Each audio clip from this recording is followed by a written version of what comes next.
en las redes sociales lo asociaron, en realidad se asociaron a la homosexualidad con la pedofilia. ¿Puedes explicar un poco cuál es tu análisis sobre esa frase de Javier Milei o esa parte donde Milei habla sobre la temática?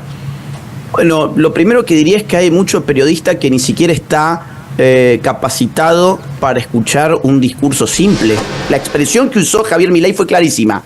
En su versión más extrema, la ideología de género habilita esto. Y no es una suposición, es que ellos lo dicen en sus libros. El problema es que hay que leer sus libros para poder opinar legítimamente sobre estos temas. Entonces, de un día para otro, todos tenemos que fingir de que el pasto no es verde. Todos tenemos que fingir de que un hombre disfrazado de mujer es efectivamente una mujer y viceversa. Y empezamos a actuar en consecuencia. Empezamos a meter a hombres disfrazados de mujeres en las cárceles, empezamos a meter a hombres disfrazados de mujeres en los torneos femeninos, por ejemplo, de hockey o de distintas ligas para mujeres. Empezamos a, actuar como si el sexo fuese una autodeterminación de la imaginación de cada quien. Lo tildan a Javier Milei de nazi, están hablando de un nuevo nazismo. Digo, me gustaría, desde tu perspectiva, ¿qué es lo que vos entendés por el movimiento nazi?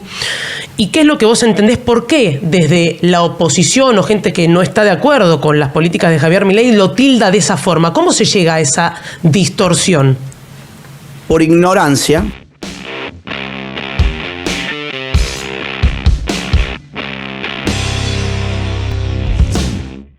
Pero está en vivo con nosotros Agustín Laje. ¿Qué tal? ¿Cómo estás? Bienvenido. Gracias por estar con nosotros acá en Neura. Me imagino que estás con una agenda bastante ajustada. ¿Cómo va? ¿Qué tal, Male? ¿Cómo estás? Bien, gracias por la invitación.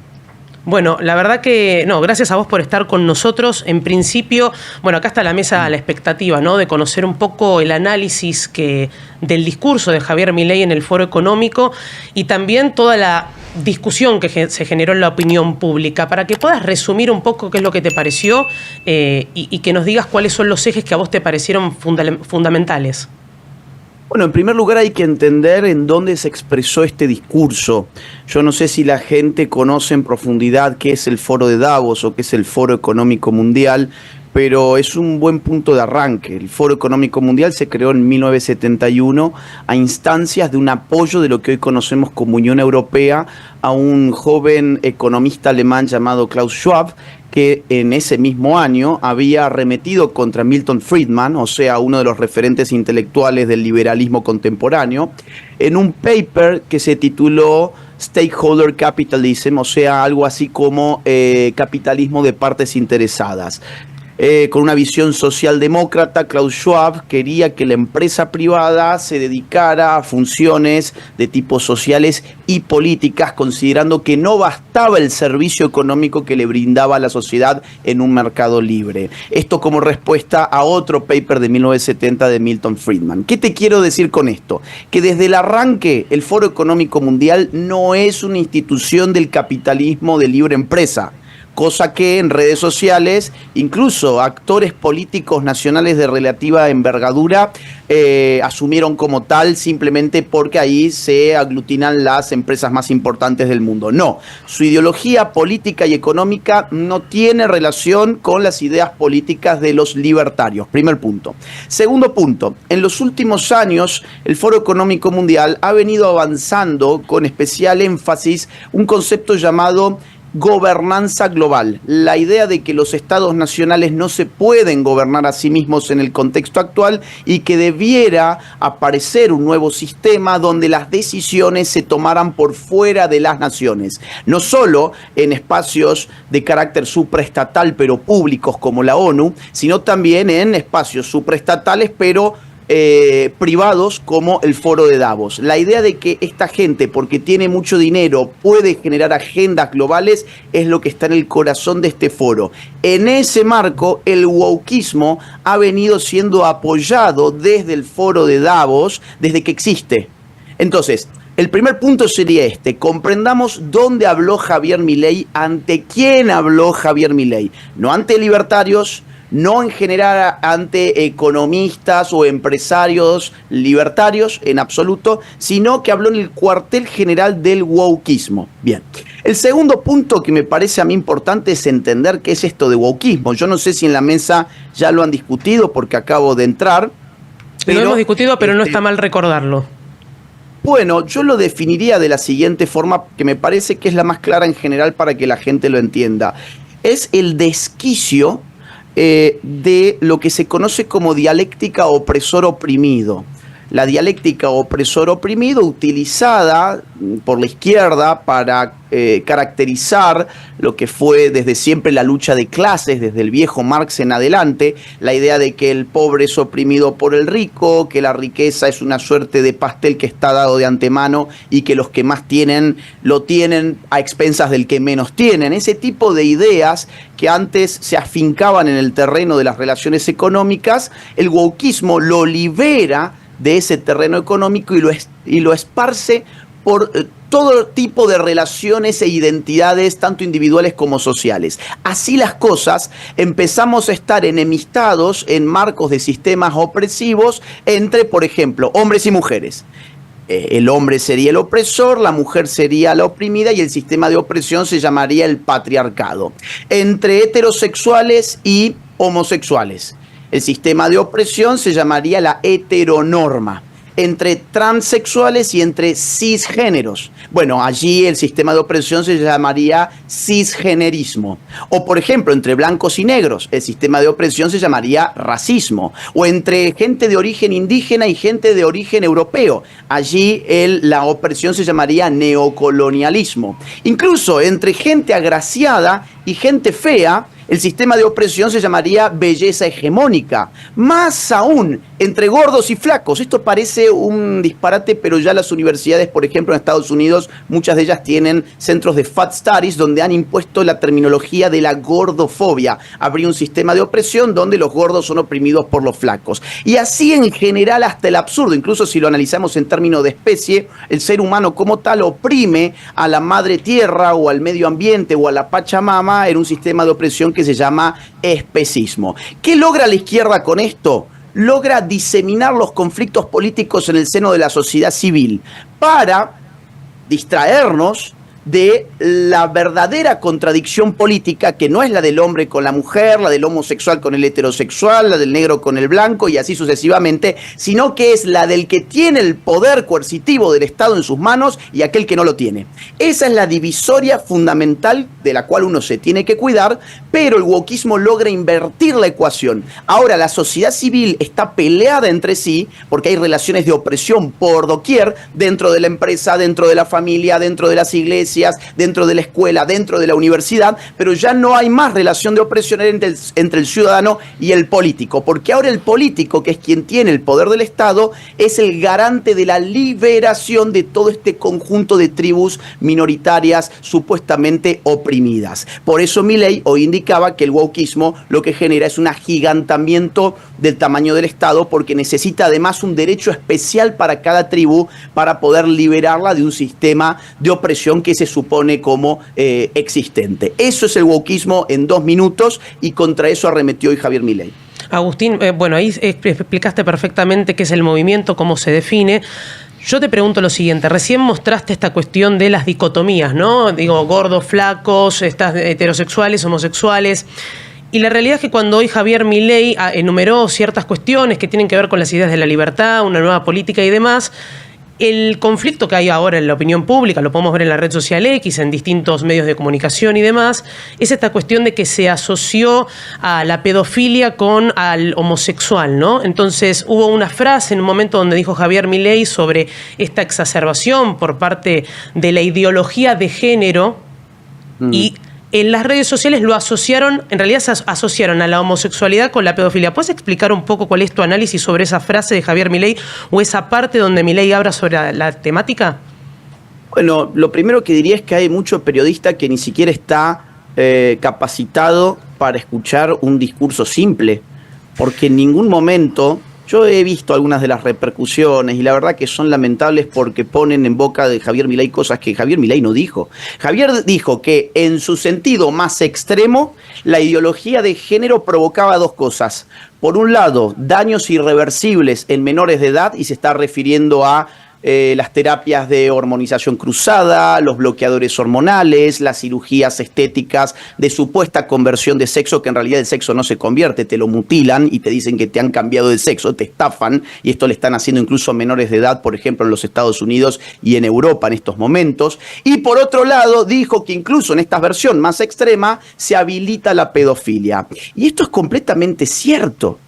Esto es tan cierto que los lobbies pedófilos existentes se han amparado en los argumentos y en las teorías de los ideólogos de género para avanzar sus agendas. Por ejemplo, la NAMBLA.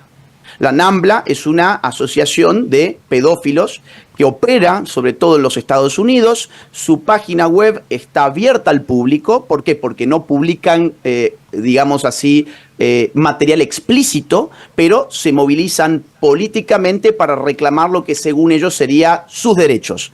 ¿Y cómo conciben sus derechos? En clave de género, en clave de autopercepción, en clave de liberación sexual, en clave de los principales significantes que emergen de las teorías del género desde la década del 90 hasta hoy.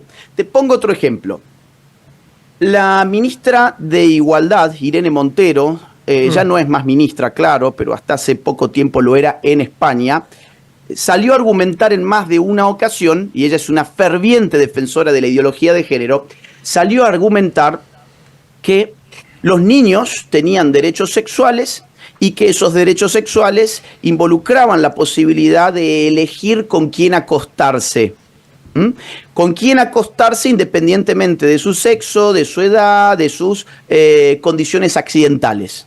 Por lo tanto, ha habido distintos avances, te puedo nombrar un montón de otros casos, incluso autores como Beatriz Preciado, Paul Beatriz Preciado, que coquetea también con la idea del sexo pedófilo en algunos de sus libros, o por ejemplo la propia Judith Butler, que avanza algunas tesis también en este sentido, Leonor Silvestri en la Argentina, una filósofa que ha abordado los temas de género y ha pedido también una liberación de las relaciones sexuales entre adultos y niños, e incluso yéndonos todavía más atrás, el feminismo radical de la década de 1970, sobre todo en Estados Unidos y en Canadá, también avanzaban las tesis de que había que liberar a los niños sexualmente, lo cual implicaba insertarlos en un contexto de sexualidad adulta. Por ejemplo, Shulamit Firestone, o incluso yendo un poquito más atrás, el alemán Wilhelm Reich, vinculado con la escuela de Frankfurt. Es decir, tengo demasiados ejemplos para darte, podemos estar todo el día, conozco perfectamente su literatura, conozco perfectamente sus libros y sé que en los más radicales, por eso la expresión que usó Javier Milei fue clarísima. En su versión más extrema, la ideología de género habilita esto. Y no es una suposición, es que ellos lo dicen en sus libros. El problema es que hay que leer sus libros para poder opinar legítimamente sobre estos temas. ¿De qué va la cuestión de la ideología de género para que la gente también entienda? Porque recién yo vi un post de la periodista Laura Di Marco, que hace una ensalada, no sabe de lo que habla, no conoce los conceptos que usa, habla sobre ideología de género y lo confunde con mero feminismo, cuando en rigor la ideología de género es el desprendimiento de una de las olas del feminismo y de una de las claves teóricas del feminismo. Pero bueno, Laura Di Marco avanza toda una serie de conceptos confusos. En realidad, la ideología de género es aquel conjunto de ideas que desarraiga la dimensión sexual del hombre de sus condiciones biológicas y naturales. Es decir, el ser humano es un ente encarnado, tenemos un cuerpo, una biología y dentro de eso una configuración sexual. Esa configuración sexual nosotros no la escogemos.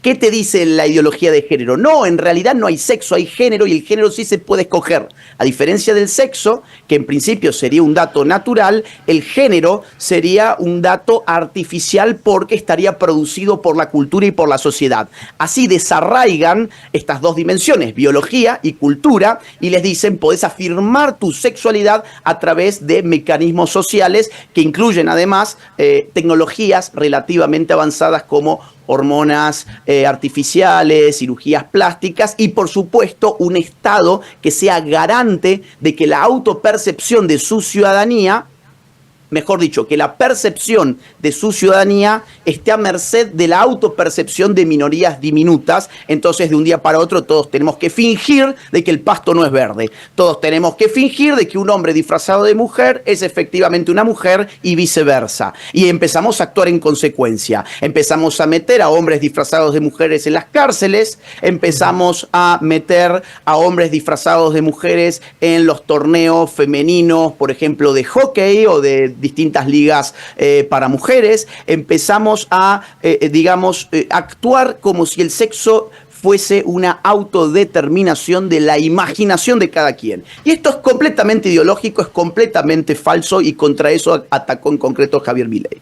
Agustín, acá hay, bueno, todos los chicos en la mesa me imagino que tienen preguntas. ¿Alguno quiere preguntar? Sí, hay algo que me gustaría saber la posición de Agustín, porque recién decía este tema de la mutilación en los cambios de género o cambio de sexo o bueno, del término que se quiera utilizar, que sea por ahí el más correspondiente médico. ¿Qué pasa, por ejemplo, con los tratamientos que se hacen con hormonas? ¿Eso es también nocivo para el cuerpo? ¿Qué tipo de efectos tienen? Sí, por supuesto, tiene importantes consecuencias negativas, por ejemplo, para el sistema óseo, para el sistema cardíaco, y además hay que entender que una vez que la persona se somete a una cirugía y se le retiran ciertas partes que generan hormonas en el cuerpo humano, esa persona se vuelve dependiente de las grandes farmacéuticas, que son las que producen las hormonas sintéticas que estas personas necesitan a continuación para mantenerse con vida. Y lo más interesante de esto es que ya hay muchos transexuales que se han levantado en contra de todo este engaño porque se han sabido engañados. Les han dicho: vos podías ser mujer u hombre antojo, pasá por mi quirófano y tomate estas pastillitas y ponete estas inyecciones que lo vas a lograr. Pasa un momento de euforia, pasa un pico inicial de euforia, y estas personas empiezan a darse cuenta que en el momento en que dejan de inyectarse hormonas, la barba vuelve a crecer, la voz se vuelve a gruesar, la nuez de Adán se vuelve a notar, y todas las características masculinas secundarias o femeninas secundarias, según fuera el caso, empiezan a aflorar. Entonces dicen: esto es un maquillaje. Esto es un disfraz, y esto me está generando un daño en el cuerpo que es irreversible, porque después de una de esas cirugías ya no hay realmente vuelta atrás. Entonces, el primer daño que genera la ideología de género es para con las personas que no están mentalmente sanas. Y esto, perdón la incorrección política, pero yo celebro el discurso de Javier porque nos permite empezar a hablar las cosas como son. Una persona que se autopercibe con un cuerpo distinto del que realmente tiene es una persona que tiene un problema con la realidad. Una persona que tiene un problema con la realidad es una persona mentalmente enferma. Si yo tuviese a una niña que va a un consultorio médico, que tiene 15 años, supongamos una adolescente, y que está pesando 30 kilogramos, está desnutrida, se le ven los huesos, y esta pobre chica se mete los dedos para vomitar cuando come, o más aún, no quiere comer porque ella cuando se ve al espejo se ve obesa. ¿Yo qué diría de esa persona? ¿Es parte de la diversidad corporal? ¿Tiene una identidad que está desajustada con su realidad, pero ella puede abrazar esa identidad? Yo diría: esa persona tiene un problema psiquiátrico, no está viendo la realidad de su cuerpo, no está encontrándose con su cuerpo tal como es. Y sería un verdadero criminal el médico que le aconsejara una liposucción. El médico que está en esas condiciones le tiene que inducir al paciente a tomar ayuda de carácter psicológico y psiquiátrico. ¿Qué pasa en ese caso? En ese caso, cuando se trata de disforia de género, ocurre que los lobbies farmacéuticos han hecho tal presión en el mundo científico que se ha normalizado la idea de que todo lo que vale son las terapias afirmativas. ¿Qué es una terapia afirmativa?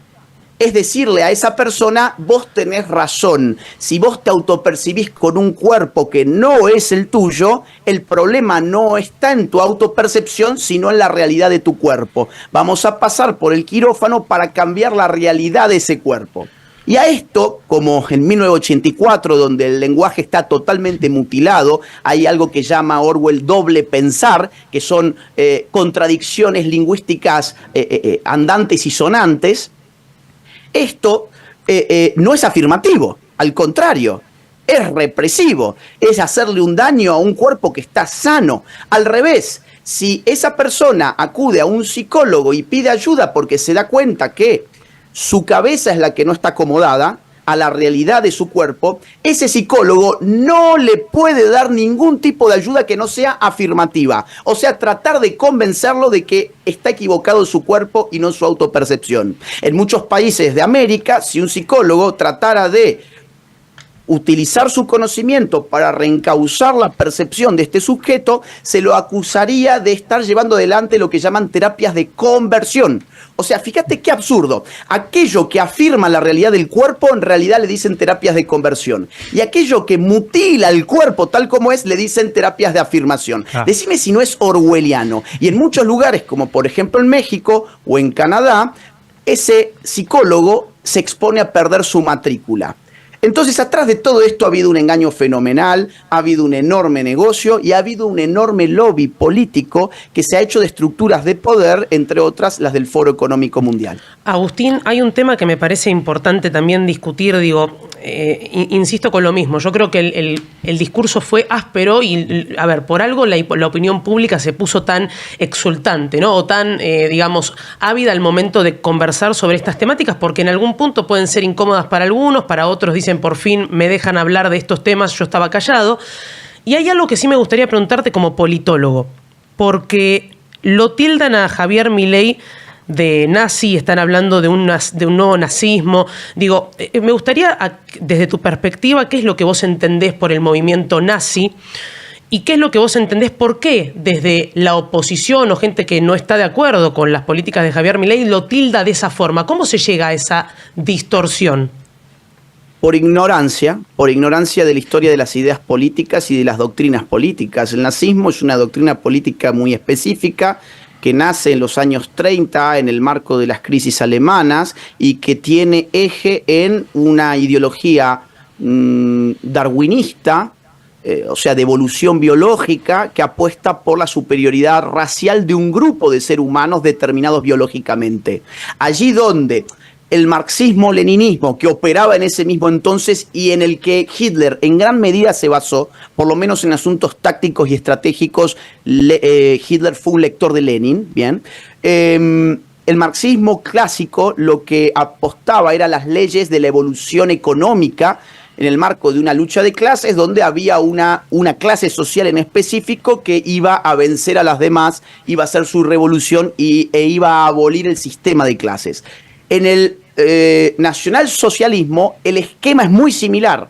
Tenemos leyes inexorables, ya no económicas, sino biológicas, leyes evolutivas. La historia evoluciona hacia un punto de clímax, de emancipación de la humanidad como tal, y esa emancipación ahora la lleva adelante ya no una clase social, sino una raza. Esa raza tiene que exterminar a las otras razas para poder coronar el movimiento de la biología, de la misma forma que las clases sociales están en lucha y hay una clase que está llamada a exterminar a las otras clases para coronar el movimiento de la economía. Son dos formas de totalitarismo, muy bien estudiados por Hannah Arendt, en un librazo que tiene los orígenes del totalitarismo, que no tienen en absoluto ninguna relación con el libertarismo, pero ninguna relación.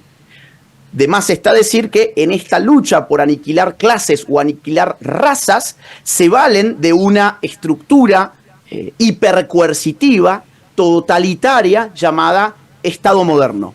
El Estado moderno es visto como el gran instrumento de la liberación, sea de la liberación de una clase que tiene que aplastar a las otras clases o de una raza que tiene que aniquilar a las otras razas. Por lo tanto, la concepción del Estado es siempre creciente. Siempre se necesita más y más Estado para lograr el paraíso en la tierra, cuando en realidad todo lo que hicieron en el siglo XX fue traernos el infierno a la tierra. El libertarismo es todo lo contrario. El libertarismo, por empezar, en principio no tiene una filosofía de la historia clara, es decir, no se presupone una serie de leyes que nos estarían llevando hacia un momento de liberación final en la cual el libertario tiene que agudizar las contradicciones y la práctica política para poder acelerar la historia, en primer lugar. En segundo lugar, el sujeto del libertarismo no es un sujeto colectivo, no es ni una clase ni una raza, no es una etnia, ni siquiera es una nación. es el individuo. Entonces, digamos, si se lo ve ontológicamente, si se lo ve históricamente, si se lo ve en términos de teoría política, el Estado, para el libertario, debe ser cada vez más reducido porque es el que oprime la creatividad del individuo libre. Es aquel que está coercionando a la sociedad civil en lo que podría ser el despliegue de sus potencias. Por lo tanto, ¿qué hay que hacer con el Estado? No hay que agigantarlo, hay que disminuirlo. Entonces, si vos te fijás, nazismo y comunismo tienen muchos puntos en contacto y por lo menos una misma matriz totalitaria. En cambio, el libertarismo está en las antípodas de estos sistemas totalitarios. Quien dice que Javier Milei, que es un libertario, en realidad es un nazi, es alguien que no tiene ni la más remota idea de lo que está hablando. ¿Vos querías preguntar algo? No, hola, ¿qué tal, Agustín? Agustín Rodríguez. ¿Qué tal, Agustín? ¿Cómo estás? Bien, ¿cómo estás? Hay algo que me quedó absolutamente claro, que la cultura woke para algunos fue un camino a seguir, para otros fue un negocio, en el caso de las farmacéuticas. Ahora digo, esa cultura no contó con la complicidad de los representantes de algunas instituciones religiosas, porque yo noto cierta dejadez, cierto laissez-faire, digamos, a determinadas cosas, justificaciones de cosas que jamás un religioso puede justificar. Lógicamente, lo entiendo que lo justifiquen algunos pedófilos, pero no entiendo que lo justifiquen algunos representantes importantes de instituciones religiosas. Digo, la pregunta concreta es, ¿hubo religiosos o representantes de entidades religiosas que han avalado esto y han promovido la cultura woke? Sí, muchísimos, y muchos de ellos con la bendición del Papa Francisco. Así, de claro te lo digo. También en los Estados Unidos, el pueblo evangélico, que es descentralizado, es decir, no responde a una estructura jerárquica, han pululado las iglesias LGBT, las iglesias Black Lives Matter, o sea, las iglesias que se construyen en virtud de tribus, ya no del ser humano, con toda su diversidad connatural, sino para tribus específicas. Lo que hace el wokismo es fragmentar a la sociedad en distintas tribus que están todas en pugna, porque de esa pugna el político termina sacando la tajada. Y yo recién veía un tuit, antes de entrar acá, de un sacerdote argentino que felicitaba a Javier Milei por el discurso de hace un rato, y decía, ojalá más sacerdotes se animaran a hablar así. Y yo pensaba, bueno, en realidad tendríamos que decir, ojalá que el Papa Francisco, que es la cabeza de la Iglesia, se animara a hablar así. El Papa Francisco nunca ha dicho en realidad prácticamente ninguna palabra sobre todos estos desmanes, sobre toda esta cultura de la guerra civil. El wokismo es una cultura de la guerra civil. Nunca ha dicho nada, y al contrario, siempre ha bendecido a los organismos internacionales que han estado involucrados en todo esto. Por ejemplo, Agenda 2030. Agenda 2030 es la agenda política internacional del wokismo. Por darte un caso, son 17 objetivos en total, divididos en 169 metas. Todo un objetivo se llama género, para que des una idea, o sea, justo de lo que estamos hablando ahora. Uno de los 17 es género. Y el Papa Francisco y la Iglesia Católica metió Agenda 2030 como pilar ideológico el año pasado de la JMJ. ¿Qué es la JMJ? Es el encuentro de la juventud católica, que el año pasado se hizo en Lisboa. Bueno, uno entraba en la página web y veía que decía que además de inspirarse en los valores cristianos católicos, la JMJ adoptaba los valores de la Agenda 2030. O sea, hay gente en la iglesia que está totalmente vendida a este establishment ideológico y político. Ahora, ¿qué le mueve a eso? Eso ya me llevaría a entrar en especulaciones que tendrían en realidad poco asidero. Agustín, respecto al tema, creo que esto es importante. Yo te lo pregunté la última vez que habías estado acá con nosotros en Neura, y viste que habíamos hablado de este movimiento que genera un contramovimiento. Nosotros en el chat siempre, viste, está esta discusión un poco en chiste, un poco en serio, de tibio, no seas tibio y andá y acelera con todo. Te lo digo porque es algo que sale siempre. Yo creo que el kirchnerismo no fue tibio, fue justamente aceleró con todo y arrasó con todo lo que quería durante los últimos 20 años. ¿Qué es lo que pensás? ¿Cómo ves vos que se está generando o gestando este antimovimiento, porque es el anti-wokismo, antisocialismo, y cuál es tu perspectiva de ese desarrollo? Mira, mi perspectiva es que los dos movimientos comparten un concepto de lo político. Es un concepto bastante schmittiano, ¿no? O sea, ¿qué es lo político al final del día? Bueno, para el macrismo lo político era el diálogo, el ponernos de acuerdo, que al final era el acuerdo de ellos. Al final era, ¿no?, el acuerdo de la casta política, era la gestión, la despolitización. En cambio, en el kirchnerismo el paradigma era amigo-enemigo. Es decir, ¿cuál es el enemigo del proyecto de nación que nosotros tenemos? Las Fuerzas Armadas fueron contra las Fuerzas Armadas, utilizando el Estado para eso. La prensa fueron contra la prensa, usando el Estado de una manera feroz. El campo fueron contra el campo. Es decir, siempre había un enemigo en pie para el kirchnerismo y eso dinamizaba sus políticas. Ahora, para La Libertad Avanza, hasta donde yo entiendo, yo quiero aclarar, yo no soy funcionario, ni siquiera estoy afiliado al partido, en este caso estoy jugando de intérprete, nada más. Bien. La Libertad Avanza también ve la situación actual de la Argentina como una colisión entre amigos y enemigos, los amigos de la libertad por un lado y el partido del Estado por el otro, ¿de acuerdo? Ahora, la diferencia es que el kirchnerismo usaba el Estado para aniquilar a sus enemigos. En cambio, los libertarios no usan el Estado para enfrentar a sus enemigos, sino que al revés, se lo retiran. ¿Qué hacía el kirchnerismo contra la prensa? Te mandaba la FIP, te mandaba un mafioso disfrazado de funcionario público, te metían en una causa judicial, te apretaban. ¿Qué hacían contra el campo? Lo mismo, te apretaban. ¿Qué hacían contra las Fuerzas Armadas? Metían presos a todos. ¿Qué hace el mileísmo contra la prensa hostil? Nada, simplemente le deja de dar pauta a toda la prensa. Retira al Estado. Es decir, no genera un acto de violencia estatal, al revés, suspende la violencia estatal en favor de esos sectores. Y esos sectores lloran a la postre porque estaban mal acostumbrados a vivir de los impuestos de los demás. Entonces, políticamente el concepto de lo político es similar, pero como la ideología política está en las antípodas, el Estado juega un rol totalmente distinto. Unos los usan para aplastar y otros simplemente lo quieren retirar. Quiero decir una cosa más relativo al tema de la religión que me había quedado en el tintero, y es que las iglesias evangélicas han reaccionado en América Latina muy fuerte contra el wokismo en general. Más que la Iglesia Católica, y lo digo con mucha pena, con mucho pesar, porque yo soy católico.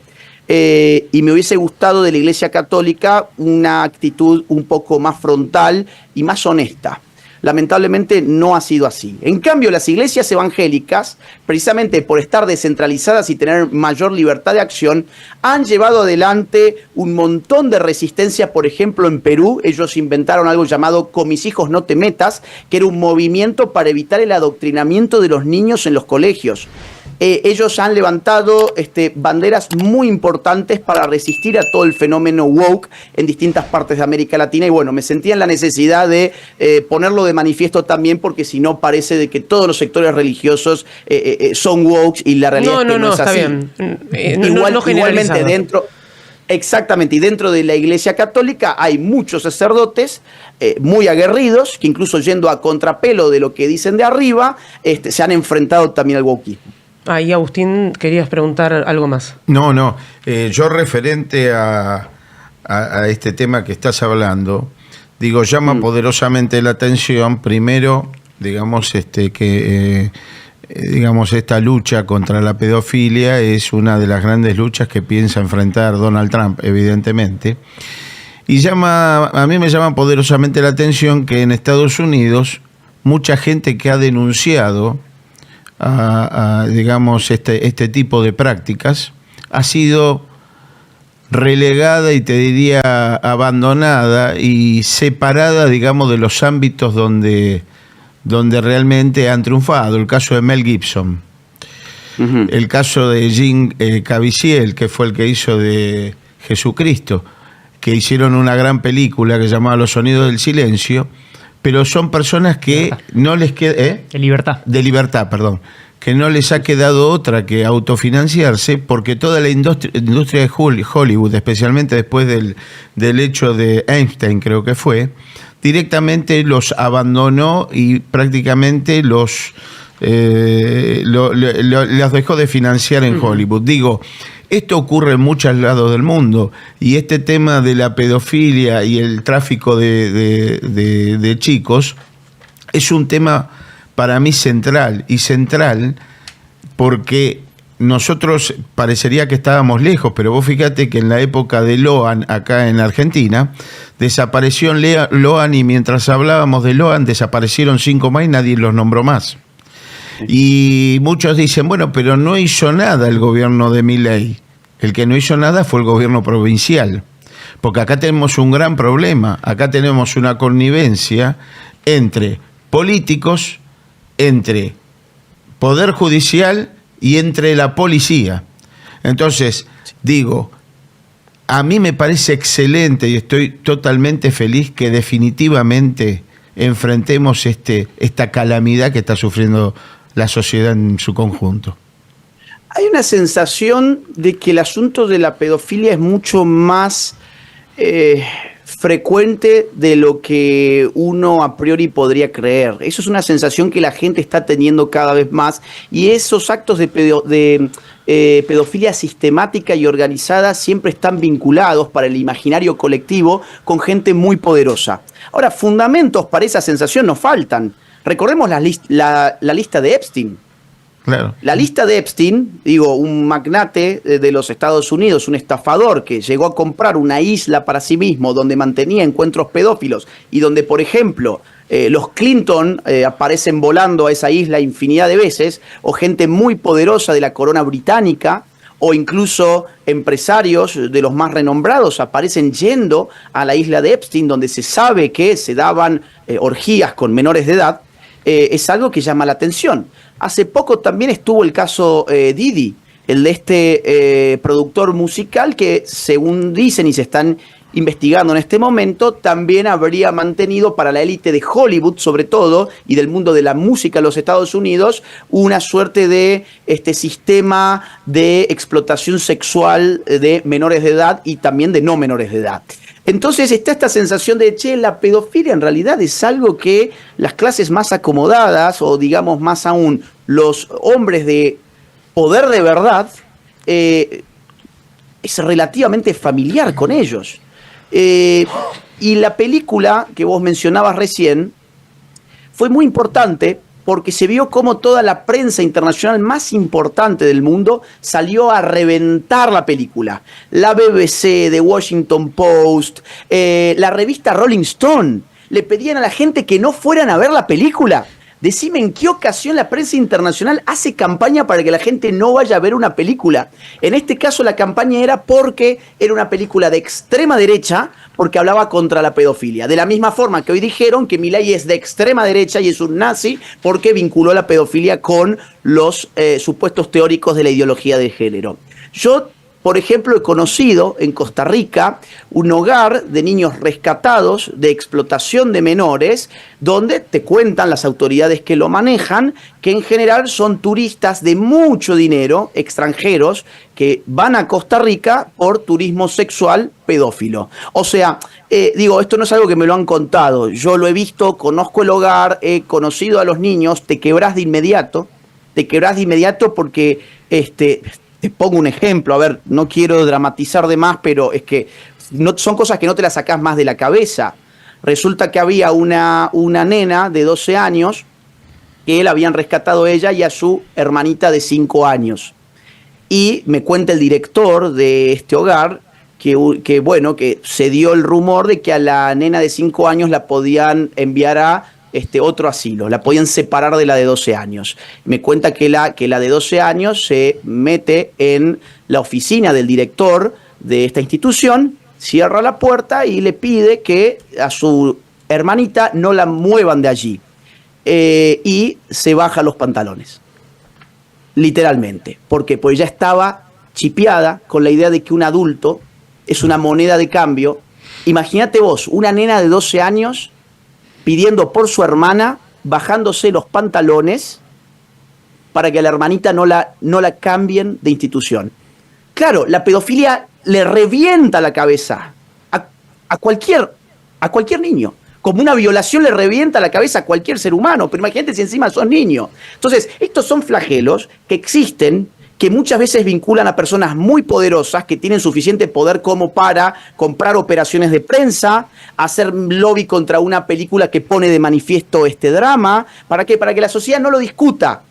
Y te quiero recordar, hablando de pedofilia, que hace poco, en Alemania, un TEDx, son estas conferencias con un sello muy bonito, muy bien organizadas, una logística impecable, las charlas TEDx.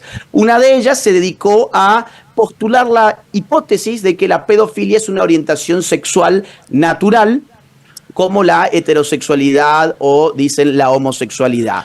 Entonces, todo un TEDx dedicado a normalizar la pedofilia. Bueno, o por ejemplo, miren, a ver. Perdón que te interrumpo, pero hay un título del New York Times en 2014 donde hablaban sobre la pedofilia como que no era un crimen, sino un tipo de problema de patología. Pedófilo de pederasta. Exactamente. Entonces, fue muy polémico, me acuerdo, ese título en el 2014 con la ley. No sé si te acordás, fue una autora. Me acuerdo, el título es Pedofilia, it's not a crime, it's a disorder. It's a disorder. Es un desorden, no es un crimen.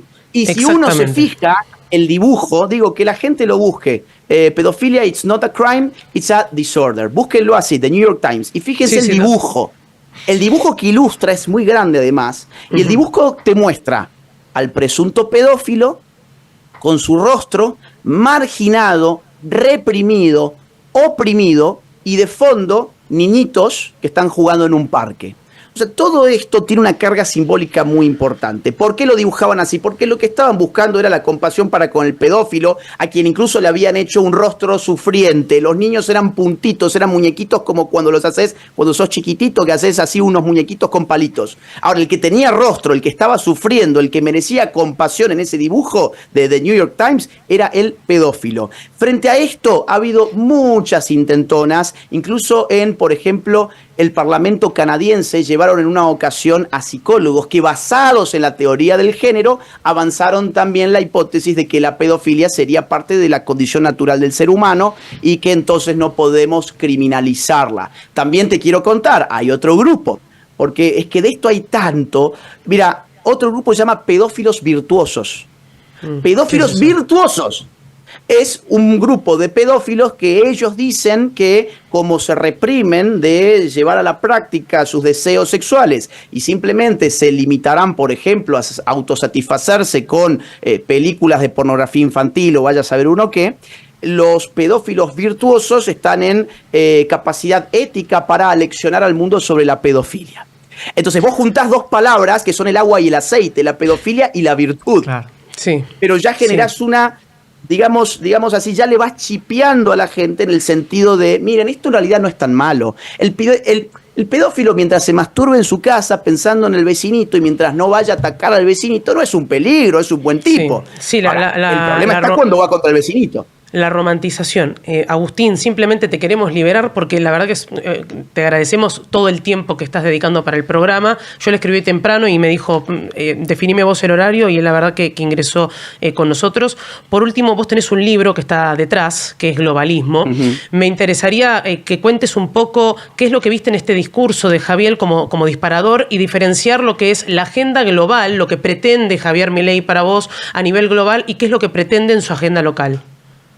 Sí, efectivamente. Mira, este es el libro, salió hace poquitos meses.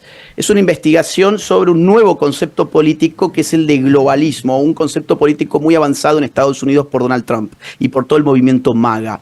El globalismo es una agenda que pretende que las naciones cedan su poder soberano a organismos de carácter supranacional que podrían empezar a digitar la orden de la vida de las naciones. Esto no es una teoría de la conspiración, esto es totalmente real y esto incluso ya lo hemos experimentado. Te pongo un ejemplo, la OMS, la Organización Mundial de la Salud, fue la que generó las directrices biopolíticas para llevar adelante el supuesto control de la pandemia durante el COVID-19.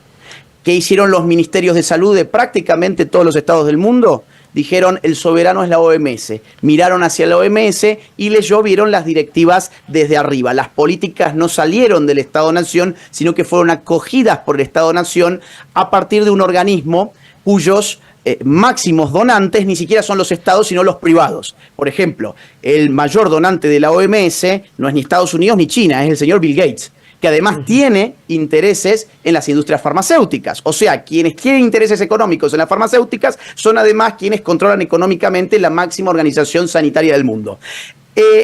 Otro ejemplo de, digamos, que es muy real, muy actual, es el de la Agenda 2030. La Agenda 2030 no la debatió ninguna nación, no se discutió en ningún congreso, la prensa jamás habló de esto y sin embargo desde el 2015 y hasta hoy estamos todos sujetos a 17 objetivos, 169 metas que el 99,9% de la gente los desconoce por completo, pero que fueron diseñados por un puñadito de 86 personas, de 87 personas en el ámbito de las Naciones Unidas. ¿Cuál es la visión de Javier Milei? Es la pregunta frente a estos desafíos.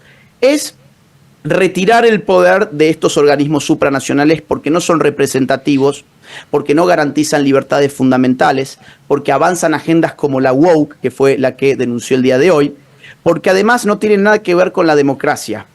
El sistema de gobernanza global por naturaleza es antidemocrático porque opera por sobre los pueblos, no desde el pueblo con regreso al pueblo, sino que va desde una élite global que nadie eligió hacia los pueblos. Entonces, ¿cuál es la visión de Milei? Es, oigan, estos organismos que los creamos después de la Segunda Guerra Mundial deberían limitarse a hacer poquitas cosas, pero bien. Por ejemplo, mediar en conflictos bélicos, por ejemplo, garantizar la seguridad en el mundo, por ejemplo, velar porque no estalle una bomba nuclear, ese tipo de cosas, adelante, ayuden con eso. Pero el problema de estos organismos es que cada vez han multiplicado más sus áreas de influencia y si hoy hace lupa uno en la ONU, va a ver que todos los organismos especializados de la ONU son réplicas de los ministerios nacionales. O sea, tenemos dobles ministerios, por ejemplo, un ministerio de cultura, bueno, tenés a la UNESCO. Un ministerio de niñez, tenés a UNICEF. Un ministerio de economía, tenés Banco Mundial. Un ministerio de salud, tenés la OMS. Un ministerio de mujer, género y diversidades, como teníamos durante el kirchnerismo, tenés ONU Mujeres. Un ministerio demográfico en el Fondo de Población de Naciones Unidas. Y así en general es una estructura elefantiásica que no se controla democráticamente y que avanza agendas políticas a espaldas de los pueblos. Contra eso está luchando Javier Milei a nivel global. Excelente, Agustín. Bueno, la verdad es que agradecerte nuevamente. Acá en la mesa también todos muy agradecidos. En el chat también están diciendo un lujazo para Agustín. Así que, bueno, esperamos nuevamente entrevistarte. Esta es la segunda vez que lo hacemos acá en Neura, pero te vamos a volver a llamar para futuros programas. Así que muy buena semana y gracias por atendernos. No, ha sido un honor. Muchas gracias a vos y a todos allí al piso. Gran abrazo. Un abrazo. Gracias, Pablo. No quiero que cierres este video sin antes contarte que mi más reciente libro, titulado Generación Idiota, ya se encuentra disponible en las más importantes librerías de toda América y de España también. Además, podés encontrarlo a través de Amazon en el link que te dejo en la descripción de este video. Mi trabajo se financia única y exclusivamente a partir de las donaciones libres y voluntarias de aquellos que valoran mi trabajo. Si quisieras colaborar económicamente conmigo, te invito a hacerlo uniéndote en mi comunidad de Patreon, siguiendo el link que se encuentra en la descripción de este video, o bien uniéndote a la comunidad de YouTube haciendo clic en el botón Unirse. Si no pudieras colaborar económicamente, no te preocupes, hay muchas otras formas de ayudar. Por ejemplo, difundiendo este video, poniéndole like, dejando tu comentario, suscribiéndote a este canal y activando la campanita.